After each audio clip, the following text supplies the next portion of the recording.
따라서 세례 요한, 지난 몇 시간은 예수님의 어린 시절에 관해서 예수님이 아기 예수로 있을 때, 또 12살 때, 그리고 예수님이 이렇게 성장 과정에 관한 말씀을 이렇게 다루었는데, 누가가 예수님에 관한 그 공생의 이전의 내용은 뭐 그 정도로 정리하면 되겠다라고 생각해서 아마 그 정도만 정리한 것 같습니다. 더 많은 자료들이 있었을 거라고 추정되는데, 어쨌든 예수님의 그 공생애가 중요한 거기 때문에 예수님의 그 어린 시절에 관해서는 짤막한 그 내용 정도로 이렇게 정리하고, 누가는 그 이 편지를 이렇게 쓰고 또 이 예수님을 이렇게 확증하기 위해서 그 복음서를 썼기 때문에 대단히 어떤 그 역사적인 어떤 그런 자료들을 잘 조사해서 정리했습니다. 오늘 본문에도 보면 디베리 황제가 통치한 지 15대, 디베리 황제 15년, 또 유다 총독 본디오 빌라도 때, 헤롯이 갈릴리의 분봉왕으로, 또 빌립이 이두레와 드라고닐의 분봉왕으로, 또 누사니아가 아빌레네의 분봉왕으로. 그 빌라도 총독은 그 이스라엘 땅 전체를 이렇게 세 개로 이렇게 분할해 가지고 그냥 거기다가 분봉왕들을 이렇게 세우고 그 나라를 이렇게 통치했습니다. 어쨌든 뭐 이름하여 왕들을 하나씩 이렇게 세워줘야 그래도 나라를 다스리기 편하니까, 이 빌라도라고 하는 총독이 그 이스라엘을 이렇게 유대 땅을 이렇게 그 총독할 때 이렇게 3명의 왕을 세워놓고 통치했다. 또 세리 요한이 활동할 때는 안나스와 가야바가 대제사장으로 있을 때였다. 뭐 이 정도 이게 내용으로 이게 시간을 정리하면 세리 요한이 어느 때 그 사역을 했는지가 아주 명확하게 정해집니다. 그러니까 세리 요한에 관한 이야기는 소설이 아니다. 세리 요한에 관한 이야기는 우리가 그냥 가공해서 만든 이야기가 아니고 실제로 실존하는 인물이다. 뭐 그 얘기를 이렇게 이야기하는 겁니다.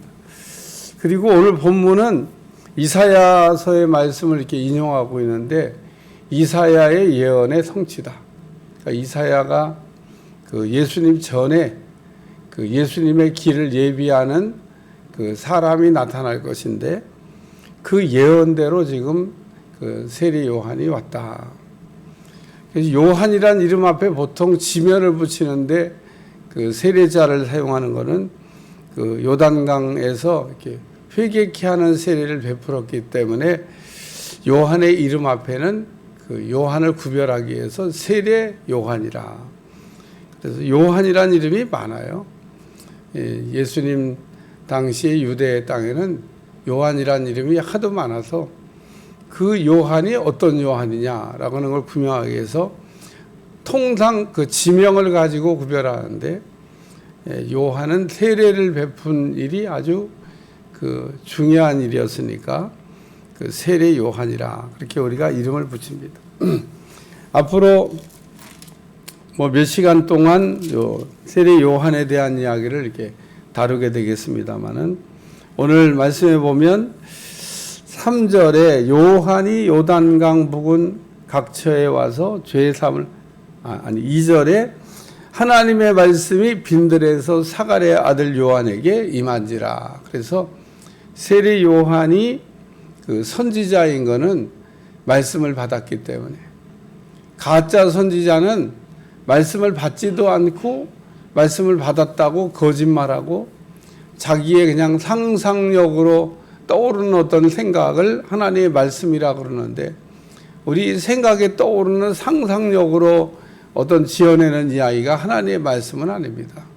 받아서 전해야 되는데, 오늘 세례 요한이 하나님의 말씀을 이렇게 받아서 하나님의 말씀이 빈들에서 사가랴의 아들 요한에게 임한지라. 그러니까 이 요한이라고 하는 사람은 그냥 자기 스스로 어떤 선지자가 된 게 아니고 하나님께서 선지자로 이렇게 세우셨다는 겁니다. 그래서 그 세례 요한이 이렇게 하나님의 말씀을 받아가지고 첫째는 광야에서 외쳤다. 여기 4절에 보니까 광야에 외치는 자의 소리가 있어. 그래서 이거는 세례 요한이 그렇게 하고 싶어서 한 게 아니고 이미 이사야가 예언한 대로, 그러니까 세례 요한이 지금 빈들에 있을 때, 이게 광야에 있었다는 얘기예요. 세례 요한이 광야에 있을 때 말씀 받았고 그 광야에서 그 외치는 자의 소리가 있을 것인데, 그러니까 이사야가 예수님이 오시기 전에는 광야에서 외치는 자의 소리가 나타날 거다 그러는데, 정말 세례 요한이 그 세례 이사야의 예언처럼 광야에서 이게 나타나 가지고 아마 혜성처럼 나타난 사람이라고 생각을 했을 겁니다. 갑자기 나타난 겁니다. 400년 동안 잠잠하고 하나님이 이스라엘 백성들에게 말씀을 이렇게 전해주지 않았는데 갑자기 하나님의 말씀이 이렇게 그 전해지고 선지자가 나타나고, 그 선지자인 이 세례 요한이 광야에서 외친 그 메시지가 뭐냐면 회개하라 천국이 가까이 왔느니라. 이게 광야에서 외쳤던 세례 요한의 메시지입니다. 회개하라 천국이 가까이 왔느니라. 뭐 예수님도 똑같은 이야기를 이렇게 외치셨어요. 근데 회개하라 천국이 가까이 왔느니라 그러면서 회개할 거를 이렇게 촉구했는데, 많은 사람들이 세례 요한의 이 회개하라라는 말씀을 듣고 회개를 이렇게 하기 시작했죠. 왜냐하면 하나님은 회개하지 않은 사람을 만나 주실 수가 없기 때문에 이렇게 먼저 이게 회개를 이렇게 시키고 그 다음에 주님을 이렇게 만나게 하는 절차를 이렇게 두신 겁니다. 하나님도 못하시는 게 성경을 보면 참 많이 나옵니다. 하나님도 못하시는 게 뭔가. 첫째는 지옥 간 사람을 천국으로 옮기지 못합니다. 하나님이 뭐 하실 수야 있겠지만 안 하실 것 같습니다. 못하시는 일입니다. 하나님이 그렇게 정해 놓으셨어요. 그러니까 지옥에 간 사람은 뭐 천하 없는 일이 있어도 천국으로 옮겨지지는 않는다. 오늘 성경이 우리에게 전해주는 겁니다. 두 번째, 하나님은 회개하지 않은 사람을 용서하실 수가 없습니다. 그러니까 하나님도 이게 다 용서해 주시는데 회개 안 한 사람도 용서해 줄 수 있나? 없습니다. 회개 안 하면 용서를 받을 수가 없어요. 그러니까 용서를 받기 위해서는 반드시 잘못했다는 그 고백을 해야 됩니다. 하나님 내가 잘못했습니다. 그러면 하나님은 뭐 70번씩 7번이라도 용서해 주라 그랬으니까 용서를 이렇게 해 주시는데, 잘못했다고 하지 않는 사람은 하나님도 용서를 안 하십니다. 그러니까 하나님이 이렇게 전능하시긴 한데 지옥 간 사람 천국 보내주지는 않으시고 회개 안 한 사람 용서해 주시지는 않는다. 오늘 우리가 하나님의 은혜를 받기 위해서는 제일 먼저 해야 될 일이 뭐냐면 회개라는 겁니다. 그래서 세례 요한이 전한 메시지 중에 회개하라 라고 하는 이 메시지는 뭐 대단히 중요한 메시지가 되는 거죠. 그래서 하나님의 교회에 나와서 은혜를 이렇게 받으려고 나왔는데 은혜 못 받고 가는 사람도 있고 은혜 받고 가는 사람도 있는데, 은혜 못 받는 사람은 누군가? 회개 안 한 사람, 은혜 못 받죠.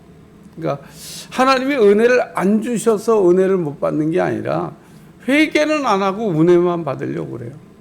이거 뭐하고 같은가 하면 더러운 그릇에 일단 좌우간 어쨌든 담아달라고 얘기하는데, 하나님이 하시는 말씀은 담아봐야 하나도 못 먹어. 다 버려야 돼. 괜히 쓰레기 버리는 일만 많아진다. 그러니까 차라리 안 담아주는 게 낫다. 그리고 얘기하십니다. 그러니까 여러분 그 음식을 버무리다가 혹 옆에 있는 석유통을 모르고 툭 건드려서 석유 한 방울 살짝 묻은 게 음식에 들어가면요, 음식 못 먹습니다. 아예 조금 살짝 묻었는데, 그거 아무것도 아닌데, 그렇죠? 아주 미량의 석유가 음식에 섞여도 온 음식이 석유 냄새가 나고 결국은 다 버려야 끝납니다. 그러니까 오늘 우리는 아주 미량의 아주 작은 그 더러움을 이까짓 거는 아무것도 아니잖아, 그런 생각을 하는데, 그 더러움이 하나님을 못 만나게 하고, 그 더러움이 은혜를 담을 수 없게 하고, 그 더러움이 축복을 담을 수 없게 하고, 그 더러움이 모든 문제의 근원이 된다는 겁니다. 자, 그래서 오늘 세례 요한이 이렇게 광야에서 회개하라고 외쳤는데, 외친 이유는 주의 길을 준비하라. 예수님 이렇게 사역을 잘 하실 수 있도록 그 길을 이렇게 준비했다. 그래서 이게 길을 잘 닦아 놓으면 가기가 좋아요. 그러니까 예수님이 사역을 하시는 일에 그 사역을 잘 하시도록 그 예비적인 일을 했던 사람이 세례 요한이고, 세례 요한이 했던 일은 주의 길을 준비하는 겁니다. 그가 오실 길을 준비하라. 그래서 골짜기는 메워지고, 또 모든 산과 작은 산이 낮아지고, 또 굽은 것이 곧아지고 험한 길이 평탄해질 것이요. 그래서 그 예수님의 그 사역을 잘 하실 수 있도록 이렇게 준비했던 사람 세례 요한. 세례 요한이 이렇게 준비를 다 했는데 얼마만큼 준비를 잘했냐? 자기 제자까지도 예수님께 보내주셨습니다. 그러면서 세례 요한이 했던 그 유명한 말 가운데, 나는 망해야 되겠고 예수님은 흥해야 되겠고, 나는 안 돼도 되는데 예수님은 잘 돼야 된다. 그래서 주님의 길을 가장 잘 이렇게 예비하는 그 사역을 했던 세례 요한. 세 번째 말씀은 모든 육체가 하나님의 구원하심을 보리라. 그래서 그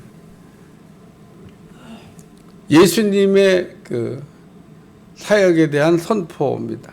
그러니까 모든 육체가 그 구원을 보리라. 메시아가 온다는 거죠. 예수님이 오신다. 모든 육체가 하나님의 구원하심을, 내가 구원자로 온 게 아니고 내 뒤에 구원자가 오신다. 아주 이것도 세례 요한이 분명히 얘기했어요. 그러니까 세례 요한이 얼마든지 이렇게 곁길로 갈 수도 있었는데, 자기 자리를 잘 지키고 자기가 해야 될 일을 잘 감당하다가 아주 마감을 잘했던 세례 요한. 우리는 이렇게 그 세례 요한과 같은 인기를 이렇게 얻게 되면 중심을 잃어버릴 때도 있는데, 세례 요한은 예수님 당시에 사람들이 예수님으로 알아볼 정도로 인기가 최고 절정이었는데, 그럼에도 불구하고 자기 자리를 지키고 자기가 해야 될 일 잘 감당하다가 사역을 잘 마무리하고 갔던, 아주 여자가 낳은 사람 중에 이보다 더 훌륭한 사람이 없다고 칭찬을 받을 정도. 세례 요한이 아주 사역을 잘했다. 오늘 그러므로 우리도 이 세례 요한과 같이 자기 자리에서 자기가 해야 될 일을 잘 감당하는 여러분들이 꼭 되시기를 축원합니다. 기도하겠습니다. 하나님, 오늘도 예수님의 길을 예비했던 세례 요한에 관한 말씀을, 이사야의 예언으로 왔던 선지자 세례 요한, 오늘 하나님의 말씀은 언제나 우리의 삶에 그대로 이루어지는 것을 보게 도와주시고, 이루어지는 주의 말씀 가운데 승리하게 하여 주옵소서. 예수님의 이름으로 기도하옵나이다. 아멘.